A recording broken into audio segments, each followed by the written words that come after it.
Hello, everyone. Welcome back on our weekly podcast. Today we have a special guest from Albania, Mrs. Edith Harxhi. Miss Edith Harxhi, welcome. Thank you. Thank you for inviting me. Thank you for coming to my podcast. Mrs. Harxhi is a member of steering committee of the Democratic Party of Albania. And Mrs. Harxhi, you are now podcasted. I would like to have Wonderful. your opinion. Thank you very much. I would like to have your opinion about the American election. How do Mhm. you see the win of Mr. Trump, and what would you see that his election will bring in Europe? I think the victory, the triumph, I would say, because it's not just a victory, it's a triumph of President Trump as the 47th President of United States of America is absolutely one of the greatest achievements of our times. And he has come at a time of great turbulences for the entire Europe and the entire world, including United States. Um, I think it is, of course, his return as the President of the United States is epochal in all ways. Moreover, because of his prosecution for roughly 4 years by the left wing in the United States, but also because of his perseverance in order to fight all odds and all deep state and organize the Republican Party, gather the Republican Party around the president's name, the candidate for president, working in every cell of every state where the Republicans were trying to turn from blue to red. This is why this is called the red wave. On the other side, I think President Trump's victory and triumph, it's dedicated also to the real situation of United States, a very polarized society, ideologically polarized in between left and right. During the last 4 years, the Democrats tried nothing else but to polarize the society, to turn it towards the identity politics, and also ideologically motivated, which has turned into a real fight between the left and the right. However, I think that with the victory of President Trump as the 47th President of the United States, it is very clear that America will turn into its real identity. And returning America to its real identity, it's quite meaningful for the entire world, because this means that America will take its position again as a superpower in the world, a position that it had lost all these years, which caused so many wars: the Russian aggression in Ukraine, the war in the Middle East, and also the advancement of China in the South China Sea, and also the economic strengthening of China as well. So, for this reason, I think this is a great change in the geopolitical terms for the world. And it opens the way in general for a return of United States as a superpower, strengthening NATO, strengthening the North Atlantic Council, and also strengthening American leadership around the world, especially as far as the wars are concerned and the conflicts are concerned. President Trump has come back, has returned with a very nice slogan, which is called Peace Through Strength, which is the slogan used normally by the Republicans. And in this case, which means that he wants to pacify the conflicts that are already set up. He wants to go for a calmer situation. He wants to withdraw American troops as well and not open new wars. And I think this is a great achievement, which means that America is not going to be isolated, as quite a lot of progressists are describing in today, that in the program of President Trump it is a lot of protectionism. But I think this is going to be more of an era where America is going to deal with itself. It's going to strengthen itself, as well as strengthen the situation in the world and end up the conflicts everywhere around. So I think this is a new era. It's a new beginning. Especially as far as the demolition of the deep state is concerned, deep state in the United States, deep states in other parts of the world. And this is going to have great implications in Europe as well. If you notice, for example, the first phone call between the head of the Commission, Ursula von der Leyen, and President Trump a couple of days ago after his victory, you would note, very interesting enough, a statement that she did, that they had also discussed about purchasing LNG from United States, which means energy from United States, in order to quit from the Russian gas as well. And I think this is already the shock waves that Trump's new administration is going to give around the world and Europe as well.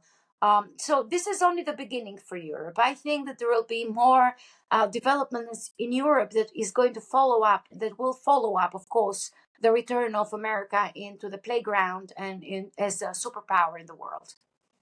Okay. But listening to you, I hear that Mr. Trump is going to give something big for America, boosting the economy and boosting its democracy and everything. But as you said about the phone call of Mr. Trump with Ursula von der Leyen, he's going to sell energy in Europe and I guess other products as well.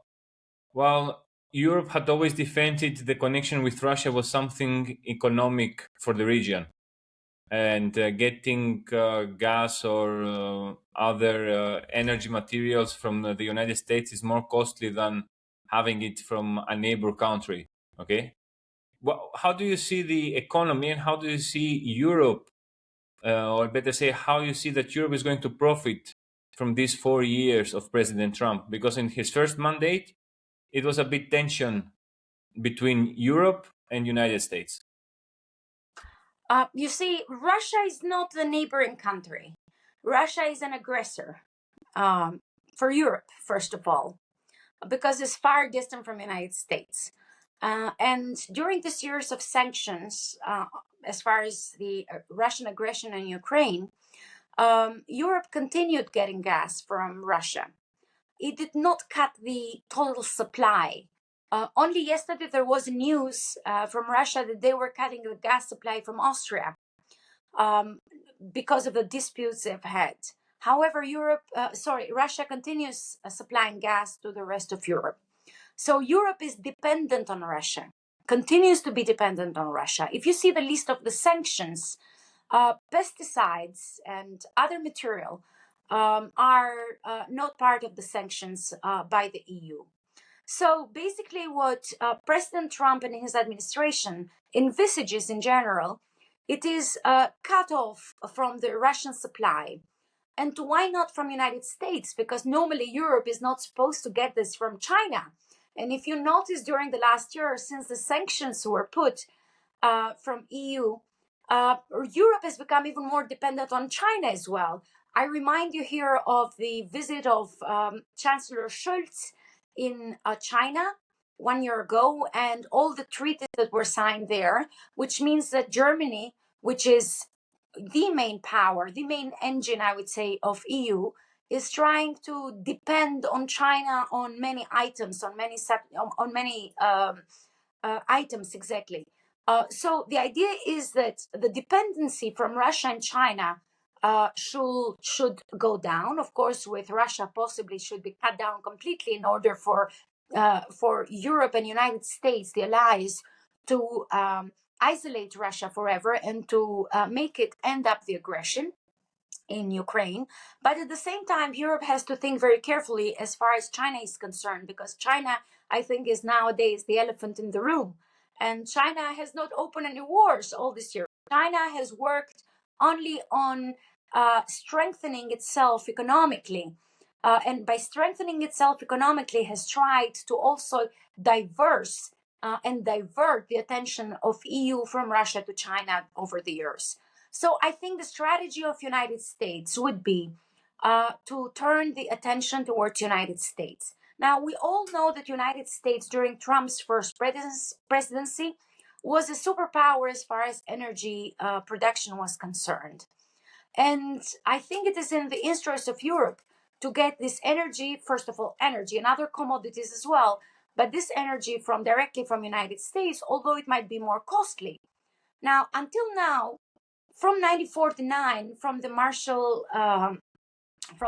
aid to Europe in general and to Germany, the Europe in general has depended quite a lot on the United States policies on tariffs, on subsidies towards the military as well, as far as NATO is concerned as well.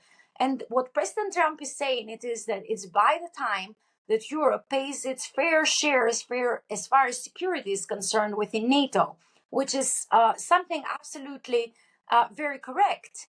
And if you notice, even a socialist, a left-wing government, as a government in Germany, which basically I don't think that it will exist some months later because the government has lost the power, and Chancellor Scholz has already discussed about the need for new elections.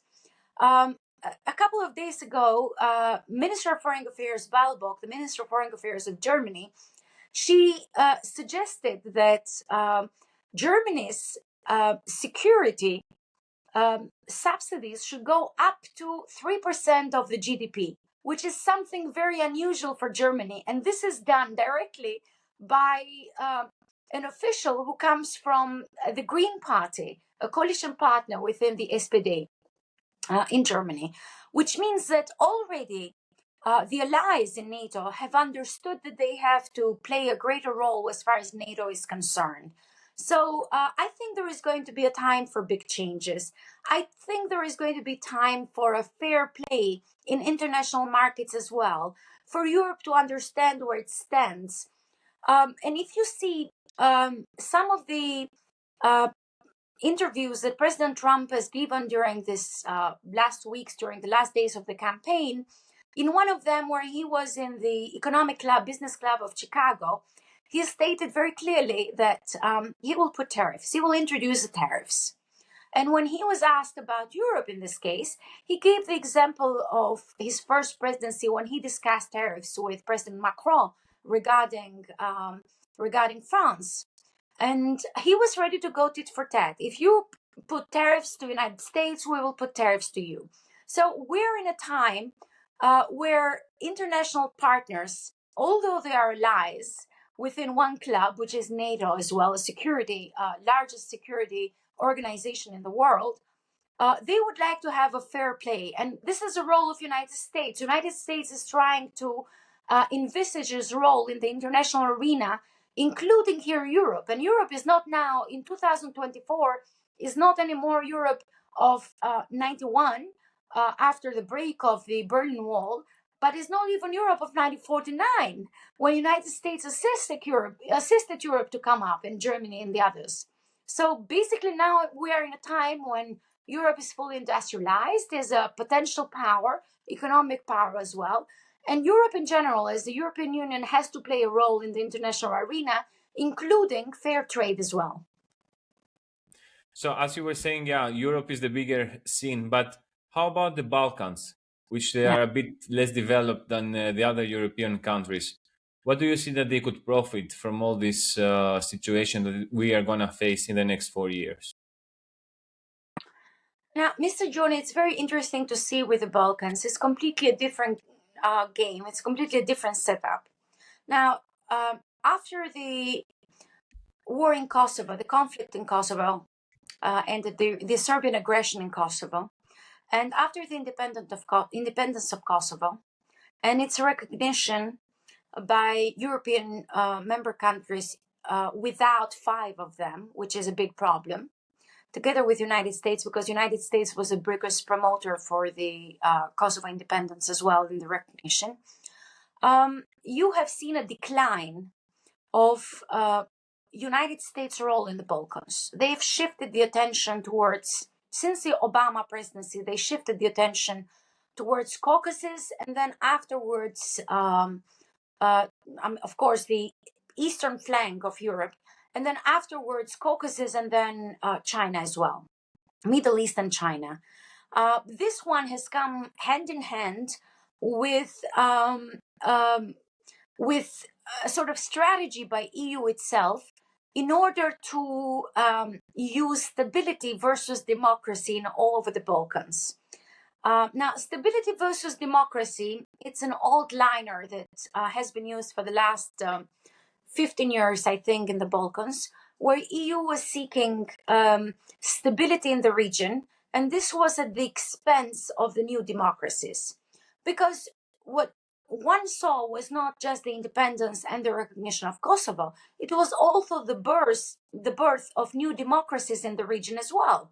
I mean, Albania is a young democracy, which is not a democracy nowadays because it is a hybrid democracy. But you have other countries in the Balkans that are in the same position with Albania as well. So basically, everything that was done over the years by EU was burdening the stability and security of the region to the democracy, to the democratic values in general in this region. What this brought is, instead of, at the beginning, we have stabilocracies everywhere in the region. But nowadays, the stabilocracies, because of lack of EU attention, and United States diminished role in the region, we have noticed that we have an increased number of autocracies. Thus, the stabilocracies have turned into autocracies.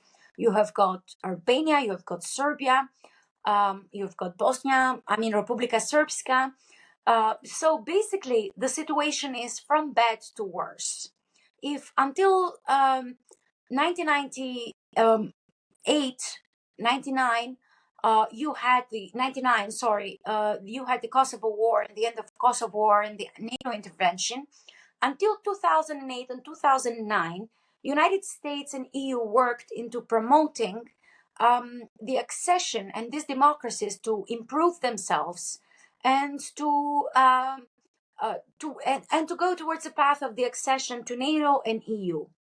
After the NATO accession of Albania, Croatia, and then Montenegro in 2016, that came up with a coup, which is very well called a Russian coup in Montenegro. You had also the other situation in Macedonia as well, with a name changer. So each country which is part of EU and surrounds the region, they have claims, ethnic claims towards certain countries in the region. And this was the case between Greece and Macedonia. And then the name changed with the Prespa agreement, turned into North Macedonia. And this what made possible the accession of North Macedonia to NATO. However, everything stalled again after 2020, which was North Macedonia's accession to NATO, as far as EU opening negotiation was concerned, because all these countries had already signed an SSA agreement with EU, but on the other side, they were not progressing with the accession talks because each country surrounding them, which was a NATO member country, had a claim, apart from Albania. Now, Albania is the only country in the Balkans that does not have any ethnic conflicts. However, during the last 12 years, has led to an autocracy because of the diminishing of democratic values within Albania and the, of course, very high corruption schemes, organized crime playing a great role in the country, and the increased autocracy of the Rama's regime within Albania itself. Although, on the other side, the Prime Minister of Albania, since 2013, when he seized power in the country, out of democratic elections in 2013, he started using a sort of patronizing rhetoric towards Kosovo as well, which meant that if until 2013, everything that was between Kosovo and Serbia was led between them, to be discussed between them, after 2013, Edi Rama started proclaiming that Serbia could talk directly to Albania as far as Kosovo was concerned, which is absolutely wrong because this is a patronizing effect that Albania could have on Kosovo as well. And Kosovo is an independent state, so Kosovo can talk directly to Serbia about their common problems, especially the recognition of Kosovo by Serbia. Now, in this situation, what we have seen is that EU has used the carrot and the stick as far as Serbia was concerned, and another autocrat who is Alexander Vucic in Serbia, the president of Serbia as well, that has been ruling there for the last 14 years. And the situation has gone backwards. We have seen no progress whatsoever during the last 5 years, 6 years in Serbia. in the Serbian-Kosovo talk. And we have seen basically stagnation in the dialogue as well, especially during the last 5 years, where the two negotiators of EU, the two of them coming from two non-recognizing countries, they have led the dialogue, especially Lajčák, who has been the head of the dialogue between Kosovo and Serbia negotiations. And it resulted with the Ohrid agreement that only one side, which was Albin Kurti, the Prime Minister of Kosovo, signed up for the agreement, while Alexander Vucic did not sign up, and he did not abide by the terms that they had negotiated in Brussels and then in Ohrid. Which means that the situation in the Balkans remains extremely fluctuating. It remains very fragile, and probably I assess it to be more fragile, more dangerous than it has been 10 years ago. Of course, a period, I'm talking about 2013, 2014, but also it could go even further from the 2008 and 2009, when Albania and Croatia became NATO member countries and Kosovo got its independence, won its independence, and was recognized by 115 states in the world. No recognition for Kosovo since no new recognition for Kosovo since 2015. Thus, it means that nobody has progressed, neither United States or EU, especially EU in this case, because there are still 5 members of EU that do not recognize Kosovo officially. And today we have a situation which is extremely dangerous and volatile in the Balkans, in Kosovo, in Bosnia-Herzegovina, especially with the situation in Republika Srpska in Banja Luka, where President Dodik of Republika Srpska keeps threatening for separating from, going away from the Dayton Agreement and also from the General Federation. So the idea is that this one brought the head of CIA a couple of months ago, just in the midst of the Israeli-Palestinian conflict, Israeli-Hamas conflict exactly, in Middle Eastern conflict. He led all the worries of the Middle East and Ukraine and Russia, and came to the Balkans, especially in Belgrade, Sarajevo, and Pristina, to talk to the leaders about the dangerous situation that the region is in. And of course, the situation threatens the entire Europe, because Balkans is an indispensable part of Europe. The recent development with the opening of negotiations with Albania and letting aside the separation from North Macedonia, of course, is still dangerous, because it means that there is still Bulgaria that is trying to block Macedonia. But Albania is in itself not ready for opening of this negotiation talks. And I think it has more to do with the international lobbying and buying of the lobbying in a certain way, purchasing the lobbying and influence of the Prime Minister of Albania, Edi Rama, through all the means from the European leaders, rather than Albania deserving it in itself. Because the international press during the last, I would say, 5 years is filled with articles on Albania suffering of massive corruption and also organized crime, and many international media such as Der Spiegel in Germany considering it now a narco state. I see. But this was actually my next question, and I would like to discuss about you. It's because we had last summer Mr. Blinken, the Secretary General of the United States, saying that Edi Rama is a very good man, a great leader for Albania. We had some weeks ago Mrs. Ursula von der Leyen, that she said, "Dear Edi, you kept trying and you got the results," something like that. So he achieved it. And then you're saying that on the other side, he has purchased lobby, which I believe you refer to Mrs. Meloni from Italy and their deal that they have about the refugee camp in Albania. I would like to ask you, why does Europe support Edi Rama, even if we know that, as you also mentioned, that there is a hybrid democracy in Albania? Why does Europe support him, and they don't see the big issues that the country has in its democratic state? Now, first of all, the statement of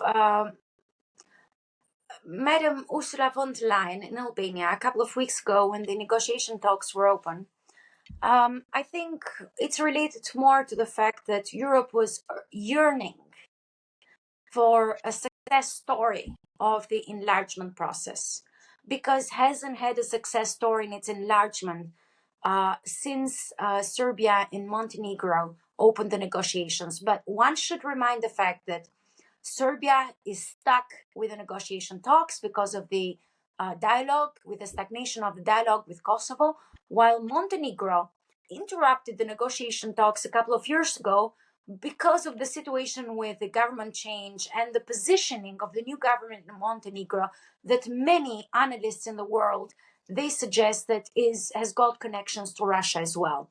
So since then, basically, Europe has not had a success story and had to produce one as far as enlargement was concerned in order to show internationally that enlargement is continuing and Europe is interested in enlargement, and to give a signal also to Moldova, to Ukraine, to Georgia at the same time. Now, a part of this, there is definitely international lobbying by Edi Rama with all means, the Prime Minister of Albania, with all means, which is favors, international favors, selling Albanian land at the same time, as well as gifting favors to international leaders, especially European leaders, also for their internal problems, to satisfy their internal problems. One of them was the case between the agreement between Rama and Meloni on the African refugees or third countries refugees from non-secure countries, and as Italy would like to consider them, in Europe.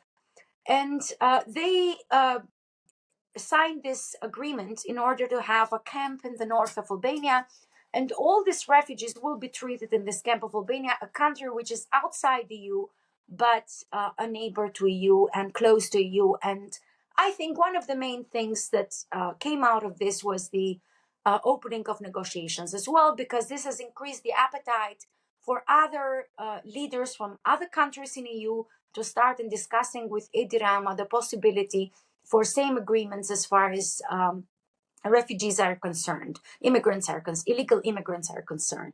Now, the situation with the United States is a bit different, but although they have the same, I would say, the same coverage and the same time, Antony Blinken was in Albania in February, if I don't mistake. And it was exactly the day when he was here when Charles McGonigal, the number 2 of the FBI in the United States, he was the head of the counterintelligence for New York at the time. He was charged by UN and Washington court and charged directly. And he's serving prison time now in the United States for corruption.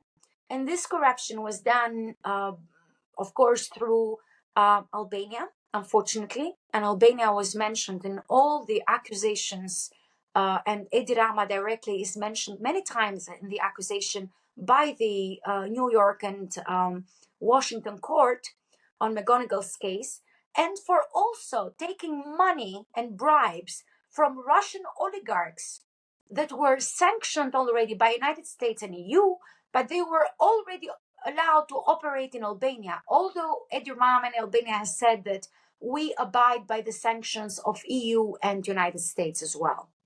So Oleg Deripaska was one of these sanctioned oligarchs who in 2019, he was registered in Albania with his company in an oil field and also had some other economic interest in Albania and got the title of a strategic investor by Edi Rama itself. So it's this sort of double play by the prime minister, and that's why many international medias consider it to be a hybrid democracy. On the other side, we have massive corruption in Albania, which is viewed by international reports and recognized by international reports. Manival, Transparency International, and many others, EU reports, United States Department reports. So basically, Albania is considered a highly corruptive country. On the other side, we also have organized crime which is at the levels that is unseen before, and Albanian mafia, traffic dealers that are directly connected to Latin America drug dealers, to drug dealers in Middle East as well, in Afghanistan, and who have found refuge in certain European countries or in Dubai nowadays or in Latin America. Of course, all of this has infiltrated in Albanian politics, and what they have done is they've produced Mickey Mouse elections. Basically, Albania has no transparent elections, no free and fair elections, and this has been shown in the OECD reports of the elections in Albania, monitoring reports of the elections in Albania.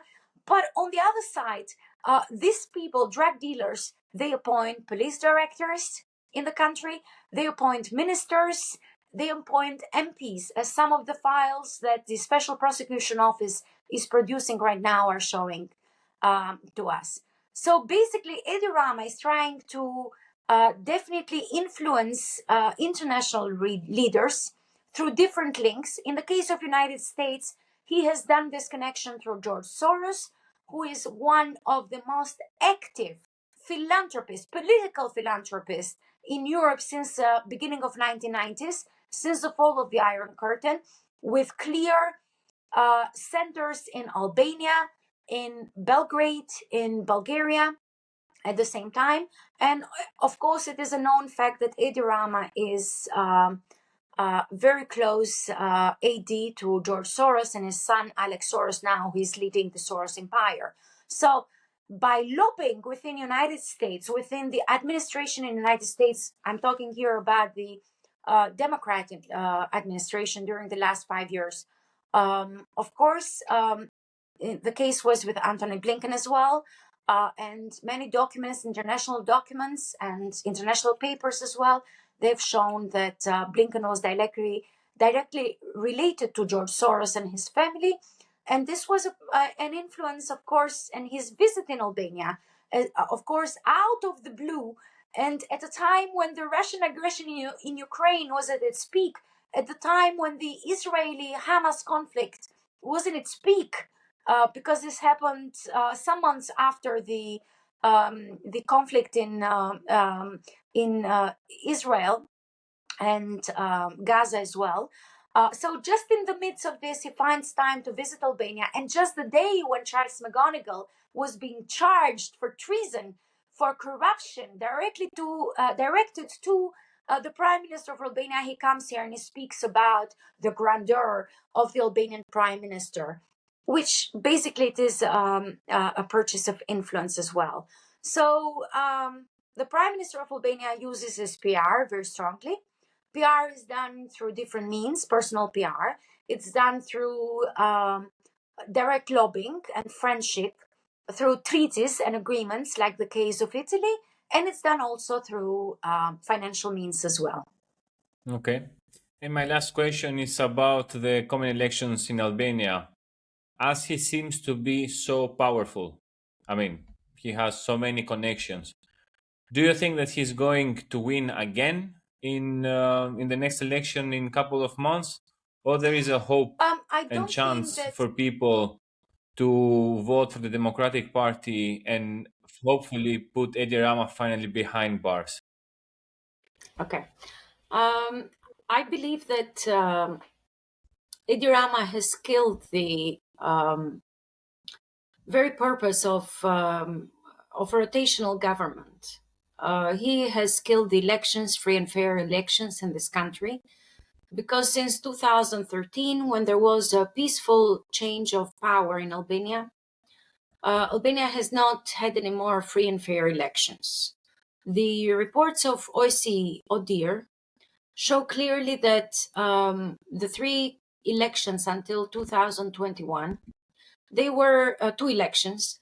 They were completely violated by one side with all sorts of means, through patronage, through purchasing the vote, purchasing the ID cards, paying people for not voting or coming out or showing up to the point using of the administration, the civil servants, There are currently almost 190,000, 200,000 civil servants in Albania, which is a huge amount per capita, which means that 1 in 4 families has one person employed in the government or local government and institutions. And this is a non-starter from the beginning. That's why the opposition has requested that Albania goes through a technical government, a caretaker government, before the upcoming elections. The same model like the Northern Macedonian model, when there is a caretaker government, or even Greece, 3 months before general elections, there is a caretaker government. This means for us quite a lot because, of course, Edi Rama will not be in control of the police and of the institutions that control the elections at the same time. And it might be a better opportunity for all sides to have free and fair elections. However, I personally do not believe that for as long as Edi Rama is in power, Albania can have free and fair elections. Now, how do we go to that point? We go to that point through rising up. People should rise up in Albania against the government. Of course, we're talking about non-violent protests. We're talking about protests in everywhere, a total civil disobedience throughout the country, in other municipalities as well, not just Tirana. And people should start showing their resentment towards this government. It's very bad performance, organized crime, corruption, and everything else that rules the country right now. The current situation is very fragile, to say the truth, because half of Rama's cabinet is in prison, together with many mayors, directors of his cabinet, deputy ministers, and also the deputy prime minister of Rama, Arben Ametai, who served with him until 2017. He's now on exile after an arrest warrant by the special prosecutor's office. And he has revealed from the exile many of the corruption cases of his former boss, Edi Rama, which means that the pot is boiling. There are other names that are waiting for warrants, arrest warrants, and charges. The mayor of Tirana is under very strict investigation, and every day and on we're waiting for charges against him or his imminent arrest, as he is the person that has signed and is the one of the responsible people for the incinerator of Tirana and 130 million embezzlement that doesn't exist. The incinerator doesn't exist. Albanians pay every day 80,000 euros taxpayer money to the local government for an incinerator that does not exist. The same is with the former Minister of Health, who is now in prison, in detention, for the embezzlement of the sterilization in the health sector. We have the same thing with a checkup in the health sector. The same situation with the incinerator of Elbasan and Fieri. The investigation continues for both. The investigation over Sky EncroChat, which is an application used by Albanian mafia until 2020. And there are rumors, of course, in the media, in the public media as well, that some of the ministers of Edi Rama and Edi Rama itself has been part of this app communicating with thugs and mafia that nowadays we all know that they run the government, they appoint police directors, they appoint ministers and MPs from wherever they are located, either Latin America or Dubai or elsewhere. So the situation is quite dire right now. On one side, we have a special prosecution that has been captured, together with a court system that has been captured by Edi Rama, together with the other justice institutions, which means that they act politically. And so far, what we have seen, they have arrested only the leaders of the opposition. Mr. Berisha is for the 11 months, the leader of the Democratic Party. He's for 11 months in house arrest, which is a political charges against him completely.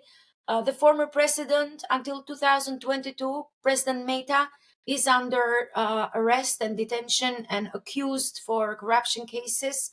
Uh, After an arrest in the center of Tirana, in the middle of Tirana, in the daylight, which was almost, it looked like a terrorist act, dragging the president of the republic out of a car, out of the vehicle, in the traffic. The other leader of the Republican Party, again an opposition party, he is already in court. There are other MPs of the Democratic Party that are in court. So basically, right now, the justice system or the justice institutions have been hitting only one side.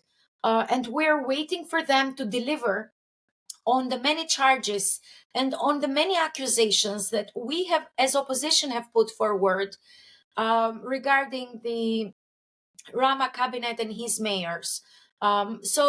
Basically, Albania is going from bad to worse. I still believe that Edi Rama will not be prime minister until the coming elections, which we're supposed to be in May 2025.